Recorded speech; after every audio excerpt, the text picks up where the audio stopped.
नमस्कार दोस्तों, जैसा कि आप सभी जानते हैं कि युवाओं का बहुत महत्वपूर्ण योगदान होता है देश की राजनीति में, देश के विकास के लिए।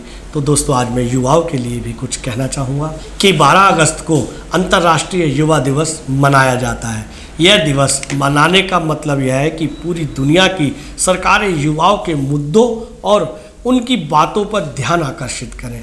न केवल सरकारें बल्कि आम जनजीवन में भी युवकों की स्थिति, उनके सपने, उनका जीवन लक्ष्य आदि पर चर्चाएं हों।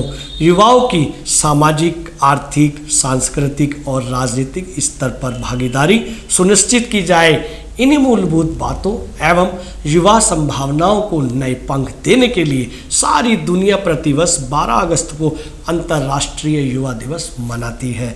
10 वर्ष पूरे होने पर संयुक्त राष्ट्र ने युवाओं की स्थिति सुधारने के लिए वैश्विक कार्यक्रम की संकल्पना की, जिसमें शिक्षा, रोजगार, भूख, गरीबी, स्वास्थ्य, पर्यावरण, नशा मुक्ति, बाल अपराध, अवकाश के दौरान की गई गतिविधियां, सूचना और संचार प्रौद्योगिकी एवं एड्स, युवाओं से जुड़े विवाद और पीढ़ीगत संबंध आदि 15 सूत्रीय समस्याओं को केंद्र में रखा गया है। इसके बाद सन 2000 में अंतर्राष्ट्रीय युवा दिवस पहली बार मनाया गया था, जिसकी तिथि 12 अगस्त घोषित की गई थी।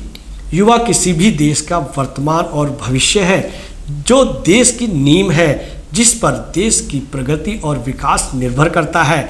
लेकिन आज भी बहुत से ऐसे विकसित और विकासशील राष्ट्र हैं जहां नौजवानों की ऊर्जा व्यर्थ हो रही है। युवा सपनों को आकार देने का अर्थ संपूर्ण मानव जाति के उन्नत भविष्य का निर्माण है। यह सच है कि हर दिन के साथ जीवन एक नया लिफाफा खुलता है, नए अस्तित्व के साथ, नए अर्थ की शुरुआत के साथ, नई जीवन दिशाओं के साथ। हर नई आँख देखती है कि इस संसार को अपनी ताजगी भरी नज़रों से, इनमें जो सपने उगते हैं उन्हीं में नए समाज की नींव रखी जाती है।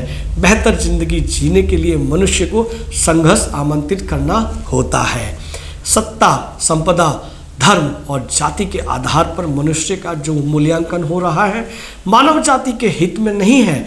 दूसरा भी तो यह पैमाना होगा कि मनुष्य के अंकन पर उसे काम पर नहीं लिया जा रहा, क्योंकि उसमें अहम को पोषण देने की सुविधा नहीं है।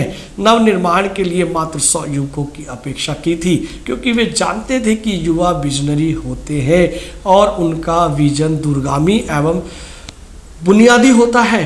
उसमें नवनिर्माण करने की क्षमता होती है। आज की युवा पीढ़ी में उर्वर दिमागों की कमी नहीं है, मगर उनके दिलो दिमाग में विचारों के बीज पल्लवित कराने वाले स्वामी विवेकानंद और सुकरात जैसे लोग दिनों दिन घटते जा रहे हैं। कला, संगीत और साहित्य के क्षेत्र में भी ऐसे कितने लोग हैं जो नई प्रतिभाओं को उभारने के लिए ईमानदारी से प्रयास कर रहे हैं। महादेवी वर्मा ने भी कहा कि बलवान राष्ट्र वही होता है जिसकी तरुणाई सबल होती है। युवा पीढ़ी के सामने 2 रास्ते हैं। एक रास्ता है निर्माण का, दूसरा रास्ता है ध्वंस का। हमारे आज के नौजवान भारत को एक सक्षम देश बनाने का स्वप्न देखते हैं, या कि हमारे वर्तमान युवा पीढ़ी केवल उपभोक्तावादी संस्कृति के जन्मी आत्म केंद्रित पीढ़ी है। दोनों में से सच क्या है? दरअसल हमारी युवा पीढ़ी महज स्वप्नजीवी पीढ़ी नहीं है, वह रोज यथार्थ से जूझती है। उसके सामने भ्रष्टाचार, आरक्षण का बिगड़ता स्वरूप, महंगाई होती जाती शिक्षा, कैरियर की चुनौती और उनकी नैसर्गिक प्रतिभा को कुचलने की राजनीतिक विसंगतियां जैसे तमाम विषमताओं और अवरोधों की ढेरों समस्याएं भी हैं। उनके पास कोरे स्वप्न ही नहीं बल्कि आंखों में किरकिराता सच भी है। इसलिए युवा पीढ़ी पर यह दायित्व है कि वह युवा दिवस पर कोई ऐसी क्रांति करे जिससे युवाओं की जीवन शैली में रचनात्मक परिवर्तन आ सके। तो दोस्तों, जैसा कि हमने कहा, युवाओं पर ये देश निर्भर है। देश की राजनीति हो, देश का विकास हो या देश का, राष्ट्र का परिवर्तन हो, तो युवाओं के हाथ में ही है और हमें युवाओं के बारे में ध्यान केंद्रित करना चाहिए। तो दोस्तों, आपको कैसा लगा हमारे कमेंट्स बॉक्स में अपना कमेंट्स अवश्य दें।